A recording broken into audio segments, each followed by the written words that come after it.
Olá, amados irmãos, quero saudá-los com a graça e a paz de nosso Senhor e Salvador Jesus Cristo. Amém? A lição de hoje, a lição de número 4, tem como título Josué, quando a adversidade é decepção, e o texto é Josué capítulo 9, verso 3 a 5, e foi escrita pela irmã Lina Silvana, educadora religiosa. Diz assim o texto: Mas os moradores de Gibeão, ouvindo o que Josué havia feito a Jericó e a Ai, usaram de astúcia, mandaram representantes levando sacos velhos sobre jumentos e recipientes de vinho de couro velhos, rasgados e costurados. Traziam sandálias velhas e remendadas nos pés, trajavam roupas velhas e todo o pão que traziam para o caminho era seco e duro. Amém? Esse é o texto base, da lição da Escola Bíblica Dominical de hoje, quando a adversidade é a decepção. A lição está baseada na história, na vida desse personagem bíblico chamado Josué, que foi um grande homem que Deus escolheu, que Deus separou, que Deus usou após a morte de Moisés para conduzir o povo de Israel até a terra prometida. Ele foi treinado e discipulado aos pés de Moisés, homem tremendo de Deus, mas não pôde entrar na terra prometida. Então Deus colocou ao lado de Moisés este moço chamado Josué, e juntamente ali com Moisés ele aprendeu, foi educado, instruído na palavra, e aprendeu a ter também o respeito e a admiração do povo de Israel. É sobre este jovem, este moço, a lição de hoje. Eu digo jovem porque naquela época vivia-se muitos anos, ele tinha mais ou menos 40 anos de idade, quando ele assumiu ali a responsabilidade de conduzir o povo de Jerusalém. Para aquela época, 40 anos era quase um adolescente pela quantidade de anos, que aquele povo naquela ocasião viviam pela graça de Deus. E o primeiro ponto, aproveite todas as oportunidades para aprender. Essa é o que a nossa autora chama a atenção, tomando como exemplo aqui a figura de Josué.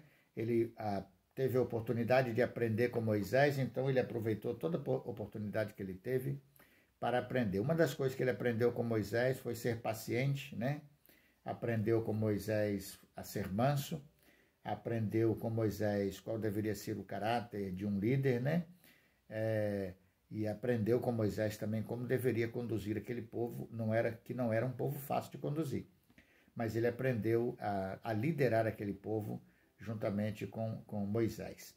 E algumas coisas interessantes sobre ele, Por que ele foi alguém escolhido por Deus nesse sentido? Porque desde cedo ele demonstrava ser muito fiel a Deus e à palavra do Senhor. Ele cria na palavra de Deus, ele confiava piamente naquilo que Deus falava, nas promessas de Deus.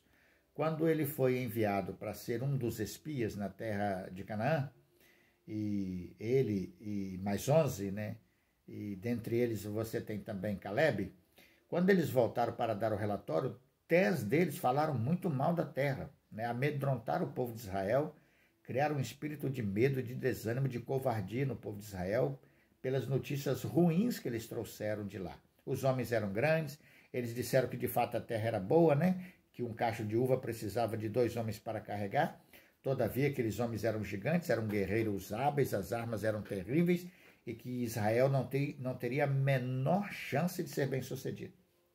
Porém, Josué e Caleb disseram o oposto, que realmente a terra era boa, realmente os homens eram grandes, as armas eram poderosas e eram guerreiros valentes, realmente eles eram guerreiros valentes, mas Deus estava com eles. Eles poderiam entrar e tomar a terra porque Deus estaria com eles.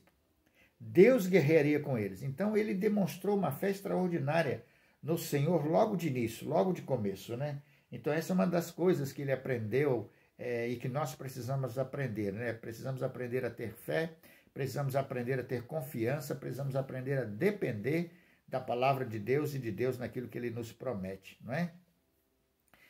Josué, ele tem uma das marcas de Josué é que ele demonstra confiança na promessa de Deus sobre a terra que haviam de conquistar. Isso é uma coisa extraordinária. Meus irmãos, nós temos uma promessa de Deus Não de que nós vamos entrar na terra prometida, nós vamos entrar na terra prometida celestial, né? A Bíblia diz isso claramente, nós vamos entrar na terra prometida. Jesus, em João 14, nos prometeu que iria para lá, iria construir, edificar uma casa para nós. E quando ela estivesse pronta, ele viria nos buscar. E muita gente não tem acreditado nisso, né? Não tem aprendido com Jesus e com os ensinamentos de Jesus. O nosso grande líder é Jesus Cristo. E nós precisamos aprender com ele e obedecer a sua palavra. Josué demonstrava grande confiança nas promessas de Deus. Isso foi uma coisa fabulosa. Uma outra coisa também que é uma característica dele, né, aproveitando as oportunidades para aprender, é que ele recebeu autoridade perante o povo de Israel quando Moisés orou por ele e impôs as mãos sobre ele, né? E conforme Deus havia ordenado que fosse feito isso com Josué, ali diante do povo ele foi consagrado ao Senhor como substituto de Moisés.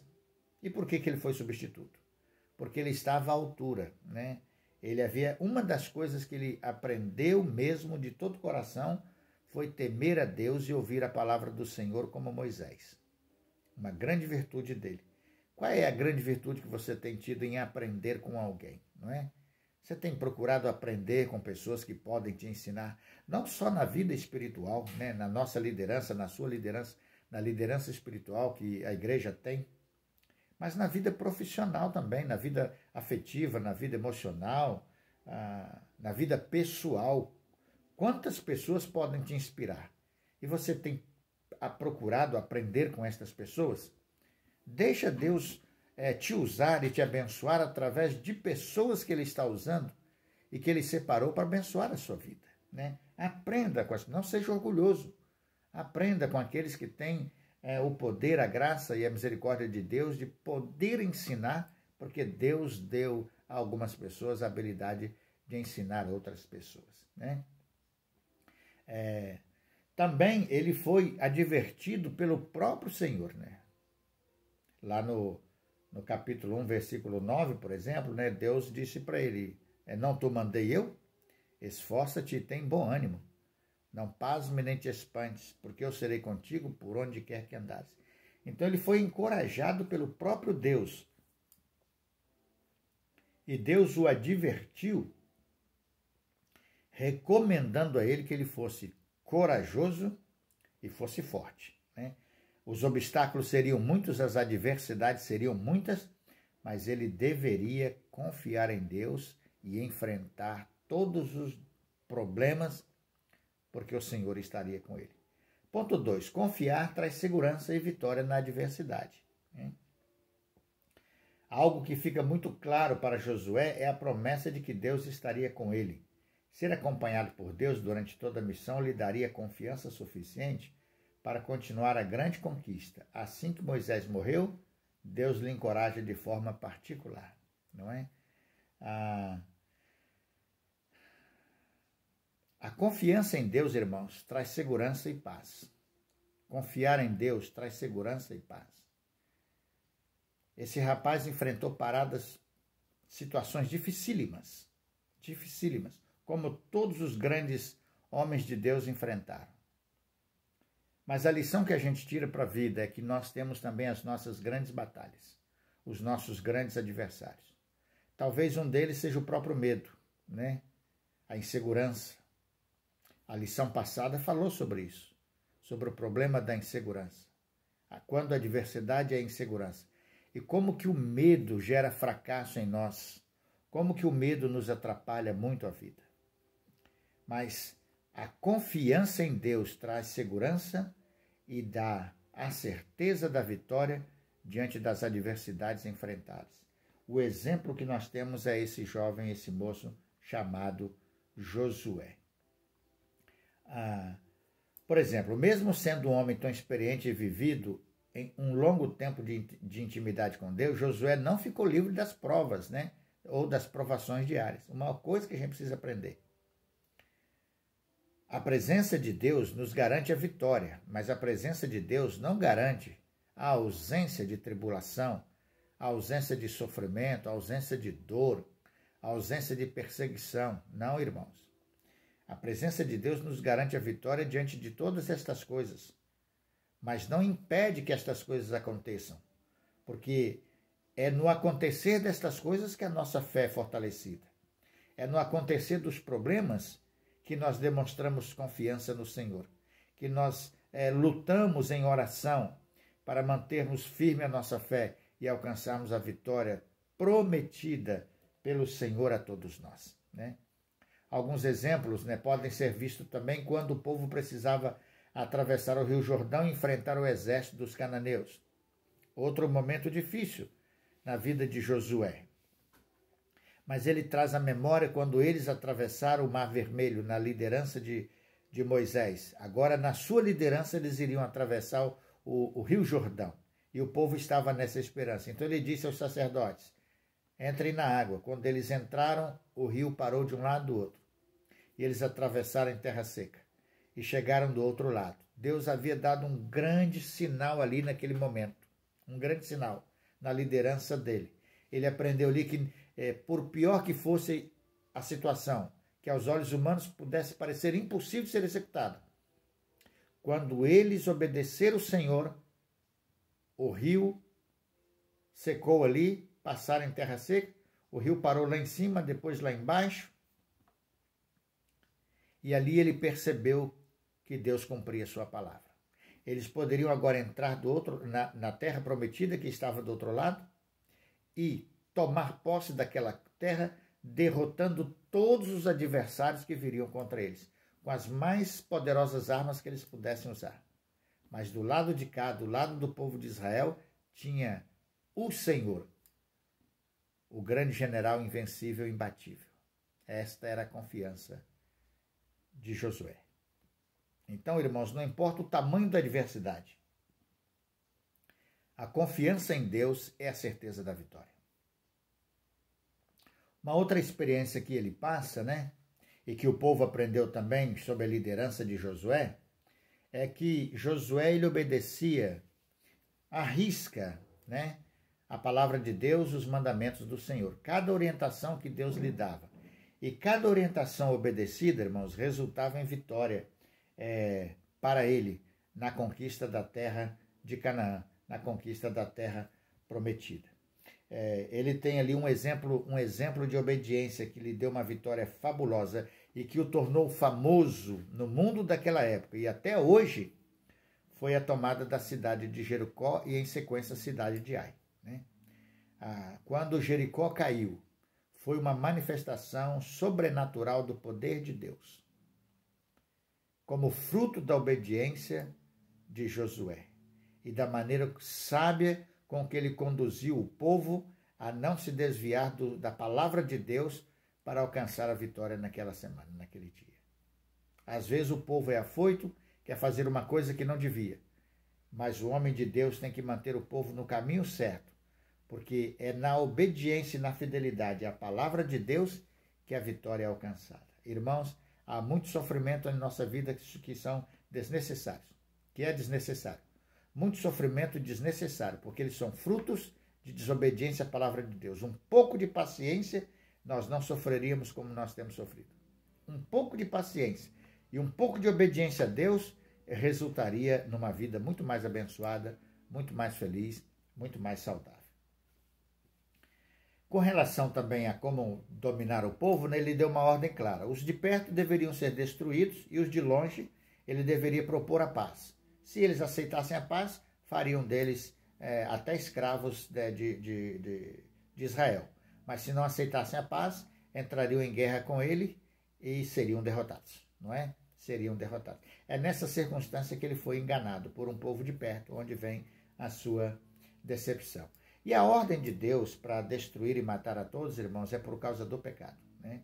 Era um povo rebelde, desobediente à sua palavra. O pecado é a grande tragédia. A Bíblia diz que o salário do pecado é a morte. Aqui é a morte literal, né, pelo campo de batalha. E nos nossos dias, irmãos, tem muita gente que não está levando em consideração a obediência à palavra de Deus. Muitas pessoas crentes não estão obedecendo à palavra de Deus. E vão ter uma surpresa desagradável. Porque quem vive em pecado não entra no céu. Quem vive em pecado não entra no céu. A ordem aqui foi de destruir, de matar. Tem muita gente que acha que porque fala no nome de Deus vai para o céu. E a Bíblia diz categoricamente que não é assim. Jesus disse, nem todo que diz Senhor, Senhor entrará no reino dos céus, mas aquele que faz a vontade de meu Pai que está nos céus. Né? Estes é que vão entrar no céu. Portanto, tem muito crente vivendo na iniquidade, praticando iniquidade, e não tem temor de Deus no seu coração. Não pode esperar que sejam salvos. Não pode esperar que sejam salvos. Ponto 3. Desviar o olhar de Deus conduz ao erro.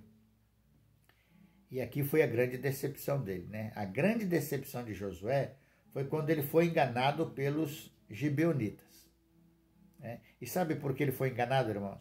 Porque pela primeira vez ele deixou de consultar o Senhor. Ele ouviu aquela gente e deu crédito àquele povo. Ele acreditou no que aquela gente estava falando. Mas ele não sabia que aquele pessoal tinha armado essa para ele. A gente precisa tomar muito cuidado com as pessoas, com aquilo que as pessoas falam conosco, porque às vezes elas estão preparando uma grande armadilha para nós. A gente precisa consultar a Deus sobre todas as coisas. Principalmente quando é uma situação que exige de nós uma tomada de decisão. Então é preciso ouvir o que Deus tem, ouvir o que foi dito, mas ouvir o que Deus tem a nos falar acerca daquele assunto. E foi aqui que ele teve a grande decepção dele, não é? A grande decepção. Os moradores de Gibeão, com medo de que lhe poderia acontecer por morarem perto, montaram uma encenação para enganar Josué e o seu povo. Tudo que falavam era mentira, mas Josué acreditou. Eles receberam a aliança que tanto queriam, mas não era para eles terem aliança com Josué nem com o povo de Deus. Era para eles serem destruídos. Eles usaram de astúcia, né? Usaram de astúcia e enganaram o servo do Senhor. Mas o servo do Senhor só foi enganado porque deixou de consultar a Deus e deixou de ouvir o Senhor. Josué deixou de consultar a Deus e acabou por errar. Precisamos tomar cuidado para não sermos enganados e tomarmos uma decisão que não seja aprovada por Deus. Diz a nossa autora, é necessário tomar cuidado e procurar a direção de Deus a cada passo. Devemos buscar o conselho de Deus mesmo naquelas coisas que parecem claras e óbvias. Precisamos tomar cuidado com as armadilhas que o inimigo nos apresenta, como se fossem as melhores saídas, e nos fazem desviar o olhar daquele que tem poder para suprir as nossas necessidades. Muitas vezes caímos em tentações semelhantes. Temos, às vezes, um problema a resolver, ouvimos vários conselhos. Quantas vezes eu já ouvi, por exemplo, um casal que às vezes não está bem, brigando muito, e ouve de amigos e até de irmãos da igreja, larga ele, larga ela, abandona ela. Conselhos desta natureza. E o casal, então, baseado nessas orientações, tomam decisões que não foi a orientação de Deus. Primeiro você precisa saber o que Deus está falando. Nem todas as coisas que nos são ditas e de modo amigável, de modo no intuito de nos ajudar, né, de nos apoiar, de nos compreender, é preciso tomar cuidado, porque nem tudo que parece bom de fato é bom. Porque se não vem de Deus e da sua palavra, pode se tornar uma grande armadilha, um grande laço para a nossa vida. Ponto 4. Armadilhas para nos decepcionar, né? E aqui ela vai caminhar para o encerramento. Quais são as armadilhas no dia de hoje? O que pode nos fazer desviar da presença de Deus? O que chega como amigo, mas na verdade está usando uma couraça para disfarçar o engano e mentiras? Quais as adversidades que enfrentamos todos os dias? E que se cairmos nela, pecaremos contra Deus. E enfrentaremos uma grande decepção em nós. Quais são as armadilhas, irmãos? Ela citou algumas aqui. No todo, ela citou 9. Eu vou dizer todas elas aqui. Ó. Falta de tempo para Deus é uma delas. Quantas atividades ao longo do dia você tem? Quantas coisas você faz? E por causa destas muitas atividades, você não tem tempo para Deus. O celular no lugar da Bíblia, quantas horas você gasta nas redes sociais? Não é trabalho, é lazer. Mas você não tem tempo para ler a Bíblia. Esta é uma armadilha. 3. A televisão no lugar da oração. Não é? Quem é fã de novela, quem é fã de esporte, quem é fã de futebol, quem é fã de filme, quem é fã de série, quantas horas gasta nestas coisas, mas não tem tempo para orar. Isso tudo está roubando o tempo, tanto da palavra quanto da oração na nossa vida. Quantas dessas armadilhas? Não tem tempo para Deus. É preciso prestar atenção nisso, né? Os métodos ilícitos para a conquista de um emprego ou dinheiro. Essa é a quarta armadilha que ela cita aqui, né? Propostas corruptas para alcançar os objetivos profissionais ou financeiros são inúmeras e crescem dia após dia. 5. A falta de compromisso com o bem mais precioso que Deus nos deu. Qual é o bem mais precioso? A família. Quanta gente perdendo a sua família porque não cuida da sua família, né? Não tem tempo para a sua família, não dá atenção à sua família, né? Nas escalas de prioridade, Deus não é o primeiro, a família também não é, e assim ele perde tudo. Perde a presença de Deus, as bênçãos do Senhor, e perde a sua família, por causa de tantas coisas. 6. A substituição da comunhão na congregação, né? Festas, viagens, reuniões em família são um dos motivos que favorecem o distanciamento com a igreja, né? Você tem tempo para muitas coisas, mas não tem prazer, né? Tira um culto. Quanta gente há muito tempo não vai a culto, e quando vai com uma esperança de que Deus o abençoe do jeito que Ele quer, não do jeito que Deus quer, né? Você tem abandonado a igreja do Senhor, tem abandonado os cultos, por qual motivo? Esta é uma armadilha que você precisa prestar atenção nela, né? 7. As orientações do mundo em detrimento às orientações dos líderes de Deus, né? Quanta gente deixando de obedecer a palavra de Deus e a sua liderança, né? Para dar ouvidos a professor da escola secular, ensino médio, ensino fundamental, professor de faculdade, pessoas que são ateias em todos os sentidos, né? Todos os seus valores são perdidos e mundanos, e você agora passa a dar ouvidos e acreditar nessa gente e seguir esta gente, mas não mais se submete à liderança da igreja, né? Não mais obedece aos seus líderes pastorais, por exemplo, né? 8. Falta de paciência para esperar o tempo de Deus. Esperar o tempo de Deus é a melhor escolha, mesmo que pareça mais difícil. Sempre será o meio correto de alcançarmos o que nós necessitamos. Espera o tempo de Deus. Não apresse, não tenha pressa, porque há um ditado que diz que o apressado come cru. Tenha paciência, aguarde o tempo do Senhor. Trabalhe em oração para que aquilo que você está projetando para a sua vida, em todos os aspectos, ele vai acontecer. É preciso ter paciência e esperar no Senhor. E o ponto 9, né? Confiança exagerada em nós mesmos, né? Provérbios 16:3 diz: entrega as tuas obras ao Senhor e teus planos serão bem-sucedidos. Não tenha autoconfiança, não. Entrega os planos a Deus e faça na autoridade e no poder dele, vai ser muito melhor. Ela conclui dizendo: esses são alguns gigantes que enfrentamos e que nos fazem perder a direção de Deus. A grande decepção de Josué foi no momento da vida dele. Ele obedeceu em muitas áreas, mas num momento específico, ele acreditou nas palavras que alguém estava dizendo para ele e não consultou a Deus para saber se havia verdade naquelas palavras. E depois ele descobriu que ele foi enganado. Todos nós, quando nos sentimos enganados, quando nós somos enganados, nós sofremos bastante. Principalmente quando somos enganados por pessoas que a gente tem muita confiança nelas. Isso gera uma insegurança na gente, gera uma grande decepção, gera uma grande frustração. Ora, não crie uma decepção dentro do seu coração em relação a você mesmo. Obedeça a Deus e a sua palavra. Trilhe os caminhos do Senhor. Siga os mandamentos do Senhor. Ainda que custe muito, seja fiel e tenha paciência, porque o tempo de Deus não é o nosso tempo. A autora diz: quais são os gigantes que estão tendo poder para te desviar do Senhor? O que tem enganado o seu coração ao ponto de te fazer pecar? Busque na palavra de Deus textos que lhe ajudem a enfrentar os gigantes do dia a dia. Que Deus abençoe a todos nós, irmãos, em nome do Senhor Jesus. E como esse moço, Josué, ouçamos a palavra de Deus e vamos procurar obedecer em todas as coisas, mas que também aprendamos com seu erro, né? Que o erro que ele cometeu seja uma lição preciosa para nós.